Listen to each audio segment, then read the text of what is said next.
गोविंद ये जरासंध नहीं है या कोई पहाड़ है। 27 दिन हो गए हैं हमको उसके साथ युद्ध करके, लेकिन अभी भी उसके बल का मुझे कोई पता नहीं चल पा रहा। मैं तो कहता हूं कि तुम यहां से भाग चलो, और अगर तुम नहीं भागोगे तो मैं तो अकेले भाग जाऊंगा। श्री कृष्ण ने कहा,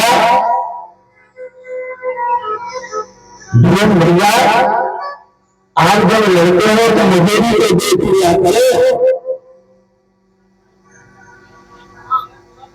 भीम को कहा कि हमें देखना नहीं है, हमें तो उसके साथ युद्ध नहीं करना है।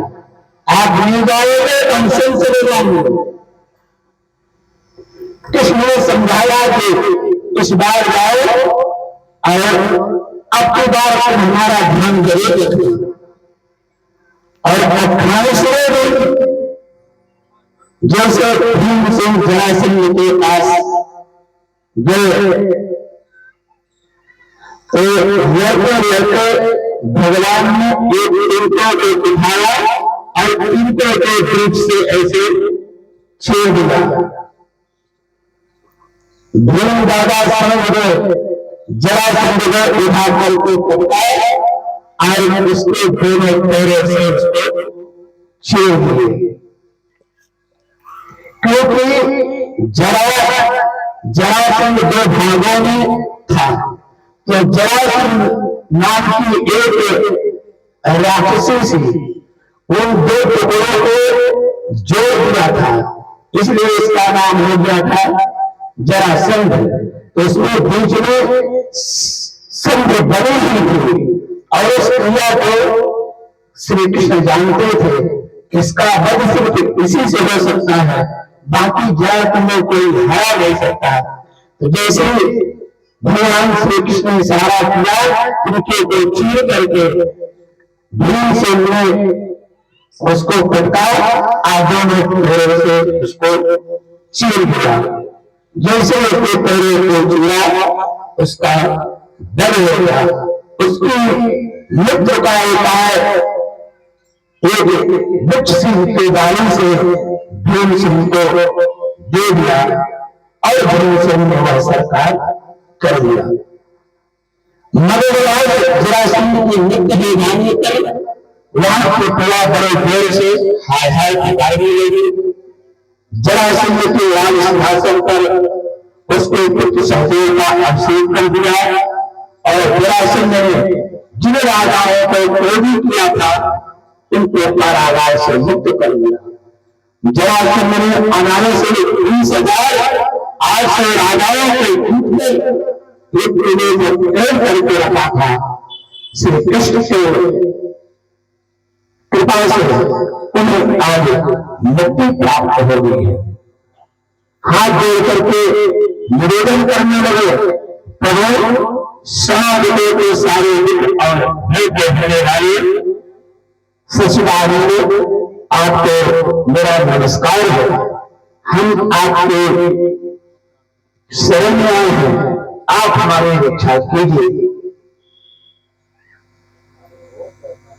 क्योंकि कृष्णाय वासुदेवाय हरे परमात्मने कृतज्ञनाशाय गोविंदाय नमो नमः। प्राण करने वाले को क्लेश का नाश करने वाले श्री कृष्ण वासुदेव हर परमात्मा एवं गोविंद के प्रति हमारा बार बार नमस्कार है। इस श्लोक को आप लोग को जरूर याद करके इसको गायन करना चाहिए। हमारे जो आचार्य गुरु भी जो हमको भागवत हम लोगों को पढ़ाते थे, तो जैसे अध्याय समाप्त होता था तो इस श्लोक का वो गायन करवाते थे। आप लोगों को समस्त माताओं बहनों को जिनको भगवान श्री कृष्ण के चरणों में प्रीति रखना हो और यह शब्द बोलते ही जो कलमश होते हैं वो कलमश नष्ट हो जाते हैं। इसलिए जब सुबह आप जगते हो तो कप दर्शनम के बजाय कर दर्शन करने चाहिए। सुबह जगते हो तो पहले कप दर्शन करते हो ना, चाय पीते हो, इसके बाद दूसरा काम करोगे। तो पहले कर मध्य अपने हाथ को देखना चाहिए। आपके हाथ में सरस्वती लक्ष्मी का निवास होता है, इसलिए प्रातः काल देख करके कर मध्य अपने करों को देखना चाहिए और कुछ श्लोकों का स्वाध्याय करना चाहिए। जैसे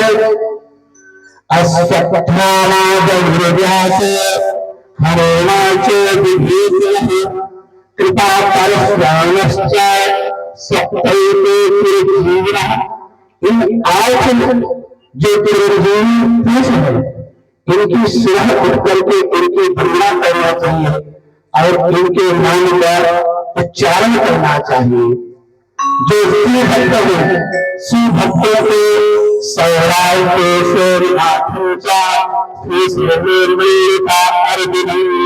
उज्जैन महाकाल सर्वेश्वरम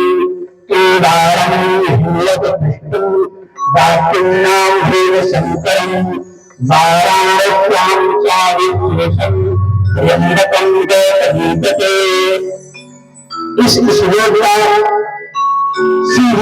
द्वादश शिवलिंगों का नामों का उच्चारण हो जाता है, इसलिए प्रातः काल उठते ही इन द्वादश शिवलिंग के नामों का स्मरण करना चाहिए। और जो हमने बताया कृष्णाय वासुदेवाय, बोलते मेरे साथ, कृष्णाय वासुदेवाय हरे परमात्मने क्लेशनाशाय गोविंदाय निधानिने। अब तो याद हो जाएगा ना, याद कर लो और सुबह जब जगते हैं 3-4 से पहले इन सुंदर सुंदर नामों का गान करना चाहिए और जब सोना चाहिए तो सोने से पहले भी इन्हीं नामों का उच्चारण करके मोबाइल में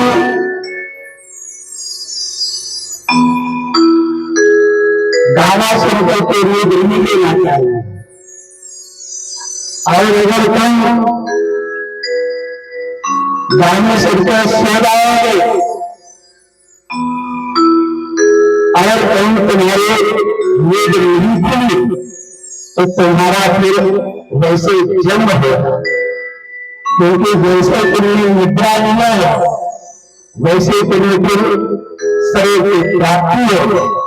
इसलिए जब आप सारे काम करके जो सोने की अवस्था में जाते हैं उस समय भगवान के नामों का खूब चिंतन करना चाहिए, भगवान के नाम का उच्चारण करना चाहिए, क्योंकि पता नहीं सोते तो जरूर है और जगने के कारण तो ये रहते हैं कि हम जगेंगे तो भी बनेंगे।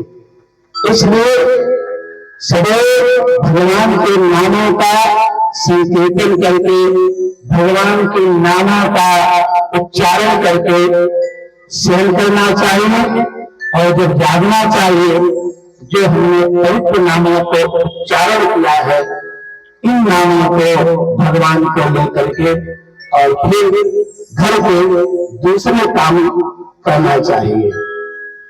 तो ये आपकी लोग जो आपके नामों को उच्चारण करते हैं उनका हरे परमात्मा उनका दुख का हरण हो जाता है।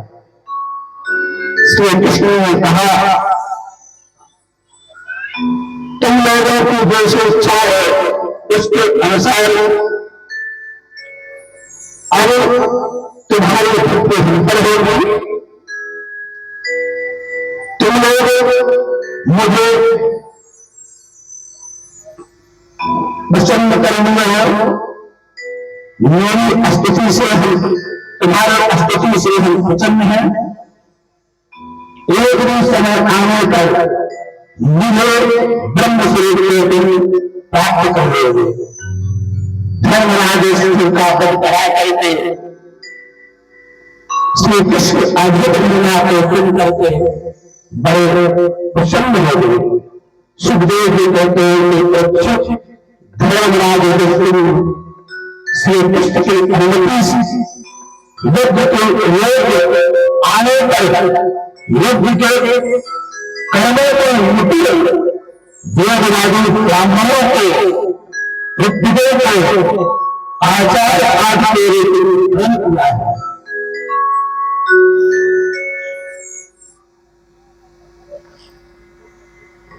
श्री कृष्ण देवपाल व्यास जी भरद्वाज वशिष्ठ चरण विश्वामित्र इनको युद्ध के रूप में आचार्य बनाया गया है। इनके अलावा धर्मराज ने द्रोणाचार्य, भीष्म पितामह, कृपाचार्य, धृतराष्ट्र और दुर्योधन आदि इनके सहपाठी थे, उनको भी दिलाया है। अच्छा, आप लोगों को तो मालूम है कि महाभारत हुआ है, तो महाभारत में कितनी अच्छी सेवा थी। भैया थोड़ी सी धीमी कर दो। कितनी चौड़ी महाभारत में सेना थी पता तो होगा, लेकिन तुम लोग भूल जाते हो।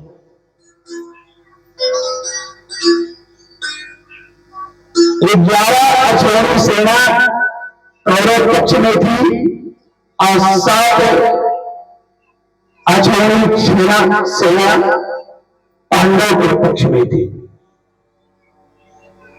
18 अक्षौहिणी सेना थी और 18 अक्षौहिणी सेना में कितने लोग वीर बचे थे पता है? अरे हाँ, हम कुछ तो बता दो, कुछ पता हो तो। खाते तो 5 किलो का आहार रोज थे, पता क्यों नहीं है? पड़ोसी की तो सारी बात जान रखते हैं, उसके घर में क्या हो रहा है, और ये बात नहीं क्या जान रखते।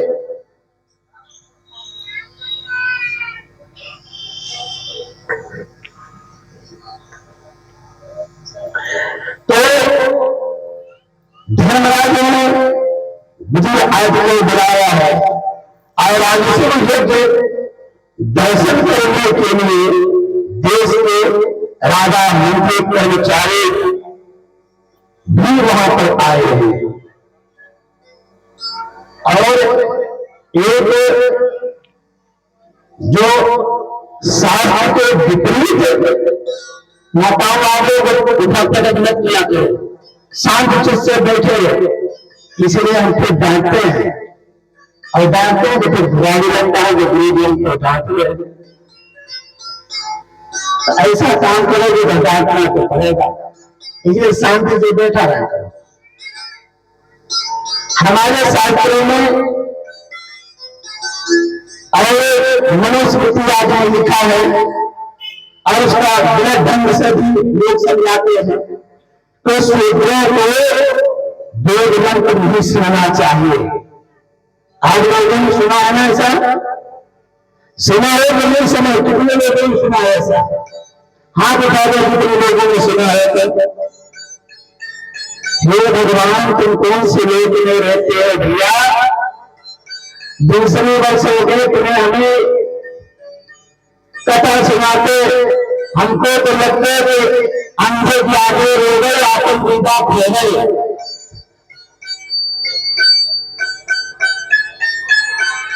भैंस के आगे बीन बजाने, खड़ी भैंस को बुलाए, नहीं तुम लोग हो। हम चिल्ला चिल्ला के परेशान हैं और तुम्हारे कान में कुछ समझ में नहीं आता है। ऐसा कहा जाता है माताओं बहनों कि सनातन धर्म में लिखा है कि मनुस्मृति में तो लिखा है, पढ़े हिंदी में, लेकिन इसका भाव भी समझो कि क्या है। लिखा है कि शूद्र पे अगर वेद मंत्र के कान में चला जाए तो शीशा भेद करके डाले, ऐसा मनुस्मृति में लिखा है। और इसका अर्थ गलत आपको समझा देते हैं। अगर ब्राह्मण के अतिरिक्त किसी को वेद मंत्र सुनने का अधिकार नहीं, अगर ये शास्त्रों में लिखा है, तो यहाँ पर एक डिस्टिंक्शन है कि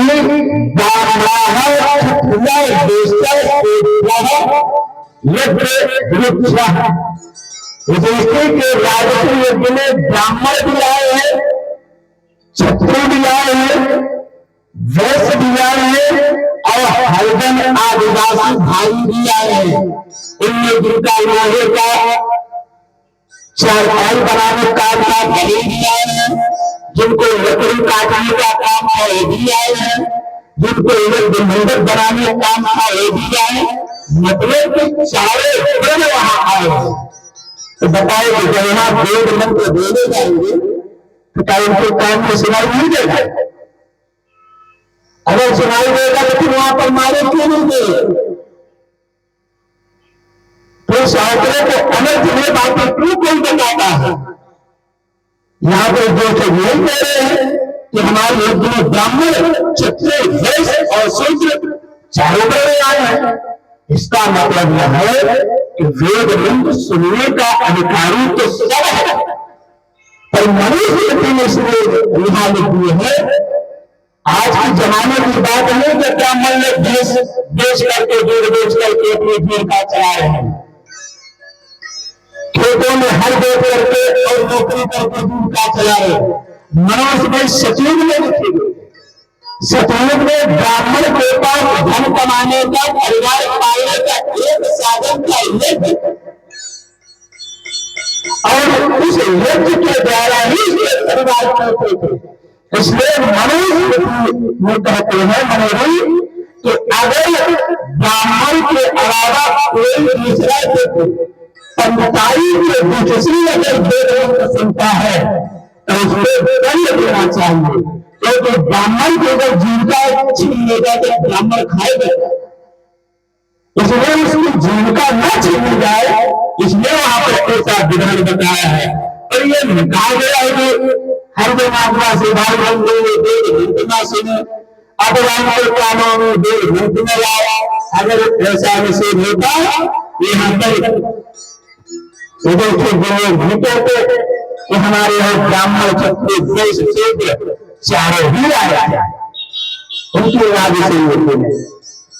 ब्राह्मण ने सोने के हरे से यज्ञ भूमि को खुदवाया और खुदवाने के बाद जब कुछ होगा कि सबसे पहले पूजा किसे पूजा? सब ने कहा कि सबसे पहले पूजा की अधिकारी तो श्री कृष्ण है, उनकी पूजा की जाए। उसी समय वहां पर बैठा था शिषपाल। शिषपाल ने कहा आगे से जाइए का कोई पता नहीं, इसके माई बाप नहीं है, ये अब पूजा का अधिकारी नहीं है। सभी पांडव खड़े हो गए। भगवान ने कहा तुम्हें बैठ लाओ, क्योंकि इस समय शिषपाल का जो पुण्य था वो सारा पुण्य नष्ट हो गया है। तो जब किसी मनुष्य का पुण्य नष्ट हो जाता है तो नष्ट तो नहीं चल देता है। इसलिए उसने बहुत ही कड़वी बातें श्री कृष्ण को सुनाया, पर श्री कृष्ण ने शिषपाल पर कोई ध्यान नहीं दिया। इसके बाद जब बहुत ज्यादा देर हो गई और कृष्ण पर शिषपाल बहुत वचन बोलने लगे, उसी समय उसका समय जो था उसका समय पूर्ण हो गया और श्री कृष्ण क्रोध करके अपने उंगलियों में शस्त्र का इशारा किया और चक्र आकर के तीखे धार वाले से उसके सिर को काट दिया और सिर काटते ही एक बहुत बड़ी ज्योति आकाश में फैल गई और इसके बाद आकर के भगवान श्री कृष्ण के हृदय में प्रवेश कर गई और इस तरह से वो भगवान और राक्षसों के बीच दुश्मनों थे। रावण और कुंभकर्ण, हिरण्यकशिपु, हिरण्याक्ष और शिशुपाल, ये तीन ब्रह्म होने का जो राक्षस होने का वरदान मिला था, आज शिशुपाल के तीसरे जन्म में भगवान से हाथों से मुक्ति मिल गई और वह भगवान का पार्षद बन गया। और सबसे पहले भोजन की व्यवस्था दी गई। भीमसेन को भोजनालय का देख दिया गया। भीमसेन को भोजनालय का देख दिया गया क्योंकि जो ज्यादा खाएगा ज्यादा खिलाएगा भी। आगे जो एक फुल्का खाता है खिलाएगा कैसे? इसलिए भीमसेन को दिया गया कि भीमसेन ज्यादा खाते हैं इसलिए खिलाएंगे। दुर्योधन को ऐसा भिक्ष बनाया गया क्योंकि दुर्योधन पांडवों का दुश्मन है और दुर्योधन चाहता है कि पांडवों का इज्जत मर्यादा चली जाए, क्योंकि विपक्ष के जो लोग होते तो वही रहे सोचते हैं इनका काम सही न हो और इनकी बदनामी हो। तो यहाँ पर दुर्योधन सोचते हैं कि हम इतना लुटाएं कि बदनामी होगा क्योंकि यहाँ पे आए और खाने के लिए तो दोनों हाथ से लुटा रहा है। और अतिथियों का स्वागत सत्कार कर रहे हैं, नकुल सामग्री की व्यवस्था कर रहे हैं, अर्जुन गुरुजनों की सेवा कर रहे हैं। और जब श्री कृष्ण से पूछा गया तो श्री कृष्ण ने कहा कृष्ण पादा बने जितने आगंतुक आते हैं आगंतुकों को पैर धोने का काम श्री कृष्ण ने लिया है और यही सबसे बड़ी शर्म आती है पैर धोने में। लेकिन यह कार्य भगवान ने किया है और अपने पीताम्बर से सबके चरण को पहुंचते हैं क्योंकि हमारे यहाँ चरणों की महिमा गाई हुई है, सिर की कोई महिमा नहीं होती। कन्याओं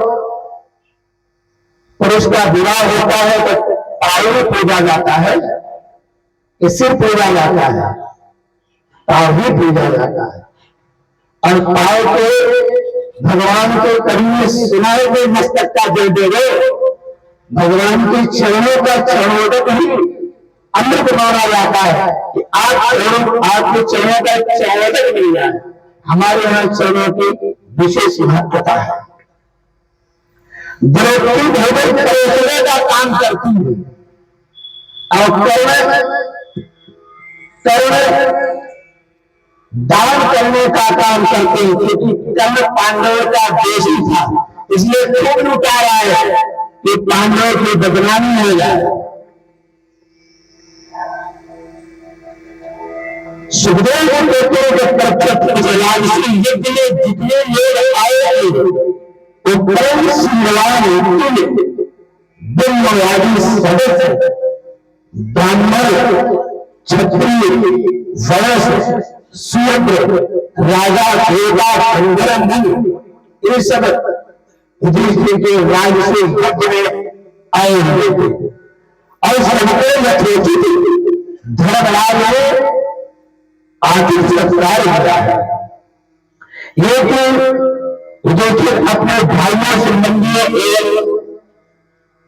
मैदानों की बनाई हुई सभा में गए और इंद्र के सामान विराजमान हो गए। उस इंद्र की सभा में ब्रह्मा जी के ईश्वर के सामान थी और बंधुगण उसमें अस्थि कर रहे थे। और इसी सभा में दुर्योधन दुशासन भी आए हुए थे। वो सभा ऐसी मालूम पड़ती थी मानो जैसे जल में थल दिखाई देता था और थल में जल दिखाई देता था। तो दुर्योधन आया और दुर्योधन ने देखा कि जो जल है वो थल जैसे दिखाई देने लगा और उस थल में कपड़े उठा करके चलने लगा और जो जल था उसको थल दिखाई देने लगा। वो जाकर के जल में गिर गया और जैसे जल में गिरा तो द्रौपदी भी चुपचाप खड़ी होकर के हंसने लगी। वह देख करके दुर्योधन को बड़ा दुख हुआ और उसको बड़े जलन हुई और दुर्योधन मन में विचार हुआ है कि मेरे इस दृश्य को देख करके द्रौपदी ने हंसा है, इसलिए द्रौपदी को किसी न किसी दिन अवसर पा करके और उसको ऐसे ही हम भी कुछ करेंगे। उसी दिन से द्रौपदी के प्रति दुर्योधन का अत्यंत जन्म लेते भाव बढ़ गया और द्रौपदी से बदला लेने के लिए मन में विचार करने लगा। ये कथा आगे महाभारत में मिलेगी। राजा परीक्षित ने कहा, भगवान प्रेम और मुक्ति के दाता और ब्रह्म परमात्मा भगवान श्री कृष्ण सत्य अनंत है, जो उनके बाणी उनके गुणों को गान करते हैं वही बाणी है। जिनके हाथ उनकी सेवा करते हैं वही सच्चे हाथ हैं और जिनके चरण भगवान के धामों का दर्शन करते हैं वही चरण है। जिनके सिर भगवान के चरणों में झुकते हैं वही वास्तव में सिर है। जो चराचर जगत को भगवान की सत्ता समझ करके सबको नमस्कार करता है, पूजन करता है, वास्तविक में उनके नेत्र पाने का अधिकार है और वही बलभागी है। श्री सुखदेव जी कहते हैं कि परीक्षित एक भगवान के बड़े ही भगवत भक्त थे जो ब्राह्मण